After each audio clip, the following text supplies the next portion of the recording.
ይህች ሴት ለብሳው የነበረውን ልብስ ካወላለቀች በኋላ የመዋኛ ዩኒፎርሟን ለብሳ ወደ ሐይቅ ውስጥ ትገባለች። ሐይቅ ውስጥ ስትገባ በጣም ደስተኛ ነበረች። በደስታም እየዋኘች ውሃ ውስጥ የሆነ የተለየ ነገር እየተፈጠረ እንደሆነ ገባት። ውሃ ውስጥ የሆነ የከበባት ነገር እንዳለ እየተሰማት እያለ አንድ ሻርክ ወጥቶ ዘሎ መልሶ ውሃ ውስጥ ይገባል። ይህንን ስታይ ብዙም ስለ ነገሩ ሳትጨነቅ እየሳቀች ሻርኮቹ ወደሚሰበሰቡበት ቦታ እነሱን መከተል ጀመረች። ነገር ግን የሐይቁ መሃል ላይ በጣም ትልቅ የሆነ አሳ ነባሪ ሞቶና ተቦጫጭቆ ሬሳው ላይ ደግሞ አሞራዎች እየመጡ እያረፉበት ስትመለከት እንግዳ የሆነ ነገር ሐይቅ ውስጥ እንደተፈጠረና ከዚህ ቦታ በፍጥነት መሄድ እንዳለባት በመገንዘብ ወደ መጣችበት ለመመለስ ጉዞዋን ጀመረች። ነገር ግን እሷ አላየችውም ነበር እንጂ የሻርኩ አይን ውስጥ ገብታ ሊበላት እየተከተለ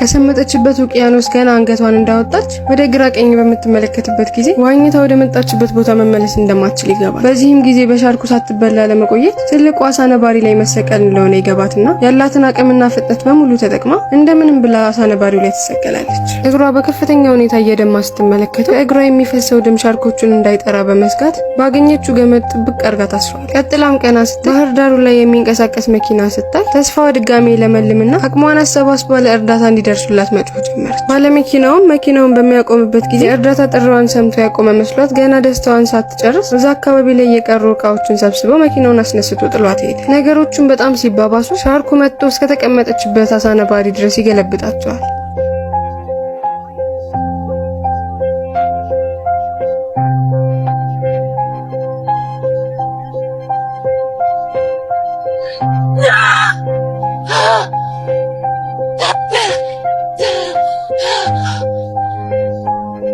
በዚህም ሰዓት በህይወት ለመቆየት ያላት ብቸኛ አማራጭ ራሷን አረጋግታ መፍትሄ መፈለግ እንደሆነ ገባት። ቆማም ዙሪያዋን በደንብ አድርጋ ተመለከተች። ከመጣችበት በጣም ስለራቀ ትንሽ ልረፍ ብላ በጀርባዋ ጋደም እንዳለች በጣም ደክሟት ስለነበር እንቅልፍ ወሰዳት። ውቅያኖስ ውስጥ ያለው ውሃ ቀስ ያለ ቁስሏን በሚነካት ጊዜ ከእንቅልፏ ትነቃለች። ህመሙ የማይቻል ስለሆነ ቁስሏን መሸፈን ነበረባት። ስለዚህ የጆሮ ጌጧን ታወልቅና የቀረ ኢንፌክሽን ካለው ብላ ውቅያኖስ ውስጥ ካጠበችው በኋላ ቁስሏን ለመስፋት ትጠቀምበታለች።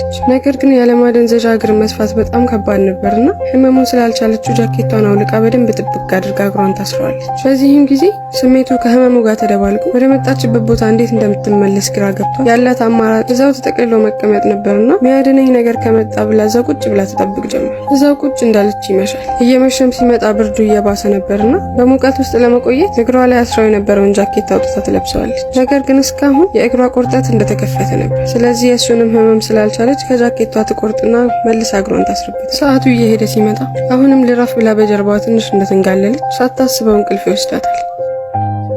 ነገር ግን ከተኛች ብዙም ሳትቆይ ትናንሽ ነፍሳቶች እየመጡ ቁስሏን ሲነካኳት ከእንቅልፏ ትነቃለች። ደንግጣ ከእንቅልፏ ከተነሳች በኋላ ላይዋ ላይ የተሰቀሉትን ነፍሳቶች እያባረረች አንድ ነገር አሰበች። በጣም እርቧት ስለነበር ራሷን ማስቆም አልቻለችም እና አንስታ መብላት ትጀምራለች። ነገር ግን ጣዕማቸው በጣም ዘግናኝ ስለነበር ማኘክ አቅቷት ትተፋዋለች። አሁን እዚህ ውቅያኖስ ውስጥ ብቻዋን ከቀረ አንድ ቀንና ሌሊት ሊያልፋት ወደ ውቅያኖሱ አሻግራ ስትመለከት ለመዋኛ የምትጠቀምበትን ነገር እየተንሳፈፈ ታገኘዋለች። በዚህም ጊዜ ተስፋዋ ትንሽም ቢሆን ይለመልምና አጋጣሚውን ማዋከን እንዳለባት ተሰማት። ጊዜ ሳታቃጥል ወደ እቃዋ ለመድረስ መዋኘት በምትጀምርበት ጊዜ ውሃ ውስጥ እያለች እግሯ ክፉኛ መድማት ይጀምራል። ደግሞ ውቅያኖስ ውስጥ እየተስፋፋ ሲመጣ ሻርኩን ይጠራውና እሷ ወዳለችበት ቦታ እየከነፈ መምጣት ይጀምራል። ያላትን ፍጥነት በሙሉ ተጠቅማ ወደ ነበረችበት ድንጋይ ላይ ከተሰቀለች በኋላ በጀርባዋ ተንጋላ የእግሯ ቁስል እያመማት እየጮኸች እያለ ድንገት ወደ ጎን ስትዞር ባህር ዳሩ ላይ የተኛ አንድ ወንድ ትመለከት። ምንም ጊዜ ሳታቃጥል ለእርዳታ መጮህ ጀመረች። ጩኸቷንም የሰማው ሰውዬ ከእንቅልፉ ይነቃል። እንደነቃ ስታይ ደስ ይላትና እዛ አካባቢ ስልኳ እንዳለና ለእርዳታ እንዲደውልላት ትጠይቀዋለች።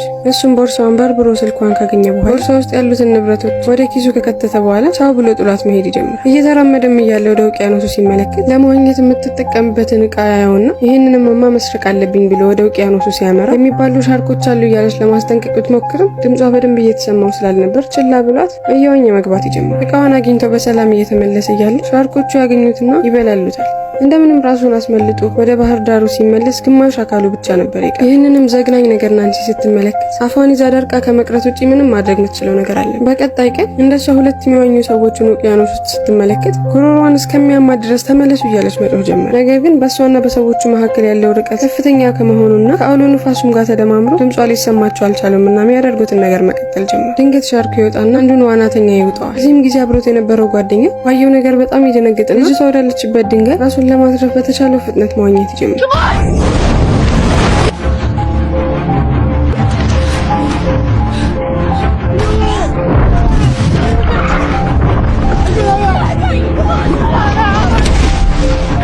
እያየ ልታድነው የነበረው ልጅ ሲበላና ውቅያኖሱ በደም ሲሞላ ያላት ተስፋ በሙሉ ተሟጧል። ነገር ግን ደስ የሚለው ነገር የሰውየው ካሜራ ወደ ውሃ እየተንሳፈፈ እዚህም ጊዜ ከዚህ ውቅያኖሱ የመውጣት ብቸኛ አማራጯ እንደሆነ ትረዳና ሰዓቷን ሰከንድ እንዲቆጥርላት ትሞላና ዘላ ወደ ውሃው ትገባለች። ካሜራውን ልክ በእጇ እንደያዘችው ትልቅ ሻርክ ወደ እሷ ይመጣል።